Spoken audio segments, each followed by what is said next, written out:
మన VVIT university absolute discipline, absolute education. Sanath Nagar PS పరిధిలో 2023లో ఒక 8 ఏళ్ల పిల్లోడిని అత్యంత కిరాతకంగా చంపినటువంటి కేసులో ఈ రోజు కూకట్పల్లి డిస్ట్రిక్ట్ జడ్జి అయినటువంటి వెంకటేశ్వర రెడ్డి గారు ఉరిశిక్ష విధించారు A1 కు. అందులో ఇద్దరున్నారు.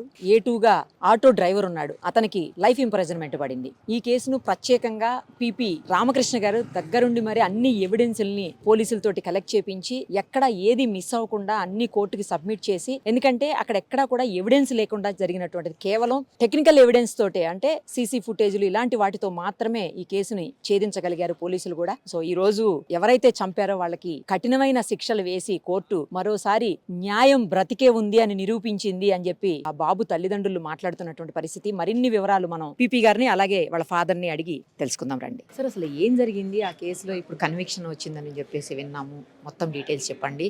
ఫస్ట్ ఆఫ్ ఆల్ మీకు కంగ్రాచులేషన్స్. ఒక మంచి కేసులో సరైనటువంటి న్యాయం బాధిత కుటుంబానికి చేయగలిగారు అట్లీస్ట్. అమ్మ, ఇది ఒక 8 ఏళ్ల బాలుడిని ఇంటికి తీసుకెళ్లి చాక్లెట్ ఇప్పిస్తానని చెప్పేసి, చాక్లెట్ ఇస్తానని చెప్పేసి ఇంటికి తీసుకెళ్ళి వెళ్ళి ఒక క్లాత్ ముక్కతోని గొంతు నులిమి ఉరి వేయడం జరిగింది. ఆ బాబు చనిపోవడం జరిగింది. ఇదేంటంటే 24/2023 సాయంత్రము తండ్రి కొడుకులు ఇద్దరు కూడా మస్జిద్కి వెళ్ళారు. తండ్రి నమాజ్ అయిన తర్వాత తను ఇంటికి వచ్చేసాడు. బాబు తిరిగి రాలేదు. ఒక హాఫ్ అన్ అవర్ తర్వాత అబ్బాయి గురించి అని చెప్పేసి బయటకు వెళ్ళాడు వెతకడానికి అని చెప్పేసి. తర్వాత అతను దొరకలేదు. తర్వాత ఇమీడియట్ గా పోలీస్ స్టేషన్కి వెళ్ళి బాయ్ మిస్సింగ్ కేసు పెట్టారు. పోలీస్ వారు ఇమీడియట్ గా యాక్షన్ తీసుకున్నారు. ఫోర్స్ ని డిప్లాయ్ చేసి వేరే బోట్స్ గురించి అని చెప్పేసి పంపిస్తే టీం వాళ్ళు సీసీ కెమెరా ఫుటేజెస్ చూశారు. ఎవరైతే నేరస్తుడు ఉన్నాడో ఈ కేసులో A1 ముద్దాయి, అతను అబ్బాయిని వాళ్ళ ఇంటికి తీసుకెళ్ళడం కనిపించింది. ఆ తర్వాత అబ్బాయి మళ్ళీ తిరిగి రాలేదు. ఆ ఫుటేజ్ లో కూడా ఎక్కడ లేదు, తిరిగి వచ్చినట్టుగా లేదు. తర్వాత అతను ఒకసారి బయటకు వచ్చేసి ఒక అర్ధగంట తర్వాత ఒక ప్లాస్టిక్ బ్యాగ్ తీసుకొచ్చేసి ఇంట్లోకి వెళ్ళాడు. తర్వాత ఆటో వచ్చింది. అరగంట తర్వాత ఒక ప్లాస్టిక్ వైట్ కలర్ బ్యాగ్ లో ప్లస్ డ్రమ్లో అతను పెట్టేసి ఆటోలో ఎక్కిచ్చేసి దీన్ దయాళ్ నగర్ నాలాలో వేసేయడం జరిగింది. దీంట్లో ఏంటంటే ప్రత్యక్ష సాక్షులు ఎవరూ లేరు. ఇదేంటంటే చాలా క్రూరమైనటువంటి ఒక నేరం. అంటే ఇన్నోసెంట్ ఒక 8 ఏళ్ల బాలుడు 3వ తరగతి చదువుతున్నాడు. అతన్ని చంపి చాలా తీవ్రమైన నేరం చేశారు. అయితే ఆటో డ్రైవర్ తెలిసిండి కూడా ఈ మర్డర్ జరిగింది కూడా అతను కూడా ఏమి పోలీస్ వారికి కానీ ఎవరు కూడా చెప్పలేదు. కాబట్టి దీని మీద ఏంటంటే రీజన్ ఏంటంటే అమ్మా, దీంట్లో ఏమన్నా ఆయన అతను చిట్లు బిజినెస్ చేస్తాడు. ఆ తండ్రి ఎవరైతే విక్టిమ్ బాయ్ వాళ్ళ తండ్రి 1 లక్ష రూపాయలు అప్పు తీసుకున్నాడు. అట్లాగే చిట్టి కూడా వేశాడు. ఆ చిట్టి అయిపోయిన తర్వాత డబ్బులు అడిగితే అతను ఇవ్వలేదు. ఎవరైతే A1 Imran Ali and alias Fiza అనే ఒక వ్యక్తి ఏంటంటే అది మనసులో పెట్టుకుని డబ్బులు అడుగుతున్నాడు అని చెప్పేసి పిల్లవాడిని చంపాలనే ఉద్దేశంతో అతను ఈ విధమైన తీవ్రమైన నేరం చేశాడు. ఇది అతి క్రూరంగా చంపేయడం. దీన్ని పోలీసు వారు చాలా ప్రతిష్టాత్మకంగా తీసుకొని విచారణ చేసేసి ఛార్జ్షీట్ వేశారు. దీంట్లో ప్రత్యక్ష సాక్షులు ఎవరు లేరు. అంత సర్కమ్స్టాన్షియల్ ఎవిడెన్స్, ఎలక్ట్రానిక్ ఎవిడెన్స్ ద్వారా పకడ్బందీగా విచారణ చేసేసి ఎవిడెన్స్ అంతా ప్రొడ్యూస్ చేశాం కోర్టు వారికి. ముందుగా ఏంటంటే ఈ కేసులో మరణశిక్ష విధించినందుకు A1కి మా జడ్జి గారు, అదనపు జిల్లా జడ్జి, 3వ అదనపు జిల్లా జడ్జి వెంకటేశ్వరరావు గారికి, మండ వెంకటేశ్వరరావు గారికి శిరస్సు వంచి నమస్కారాలు తెలియజేస్తున్నాను వారికి. అలాగే పోలీస్ వారికి కూడా కృతజ్ఞతలు తెలియజేస్తున్నాను. సజ్జనార్ గారు హైదరాబాద్ పోలీస్ కమిషనర్గా వచ్చారు రీసెంట్గా. వారి యొక్క సపోర్ట్తోని మేమందరం కూడా కలిసికట్టుగా పనిచేస్తున్నాము. నేరాలు జరగకుండా ఏంటంటే హైదరాబాద్ నగరంలో శాంతి భద్రతలు కరెక్ట్గా ఉంటేనే అభివృద్ధి plus at the same time ఉపాధి కూడా ఉంటుంది. ఈ విషయంలో పోలీసు వారు చాలా గట్టిగా ప్రయత్నం చేస్తున్నారు. ప్లస్ ప్రాసిక్యూషన్స్ తరఫున కూడా మా డైరెక్టర్ గారు కూడా మాకు సాంబశివరారెడ్డి గారు ప్రత్యేకంగా మమ్మల్ని అందరినీ కూడా వెన్నంటి ఉండి ప్రోత్సహిస్తూ మంచిగా ప్రాసిక్యూషన్ చేయాలి, కోర్టులో చేసేసి శిక్షలు విధించడానికి కూడా ప్రోత్సాహం చేస్తున్నారు. కాబట్టి వారందరూ కూడా కృతజ్ఞతలు తెలియజేస్తున్నారు. అప్పీల్కి వెళ్ళే అవకాశం ఉంటుంది కదండి అతనికి? హైకోర్టుకు వెళ్ళి అప్పీల్కి వెళ్ళే అవకాశం కూడా ఉంటుంది ముద్దాయిలకి. అది దాని మీద హైకోర్టు వారు కూడా నిర్ణయం తీసుకుంటారు. ఇది చాలా తీవ్రమైన నేరం. దీనిలో సాక్ష్యాలు చాలా పకడ్బందీగా ఉన్నాయి. ప్రాసిక్యూషన్ వారు చాలా ప్రూవ్ చేశారు అన్ని విషయాల్లో కూడా. కాబట్టి దీంట్లో A2 ముద్దాయి ఉన్నాడు ఆటో డ్రైవర్, అతనికి యావజ్జీవ కారాగార శిక్ష విధించబడింది. A1కి మాత్రం మరణ శిక్ష విధించారు ఈ కేసులో. వాళ్ళ పేరెంట్స్ ఏమంటున్నారు సార్? మీతో మాట్లాడుంటారు కదా.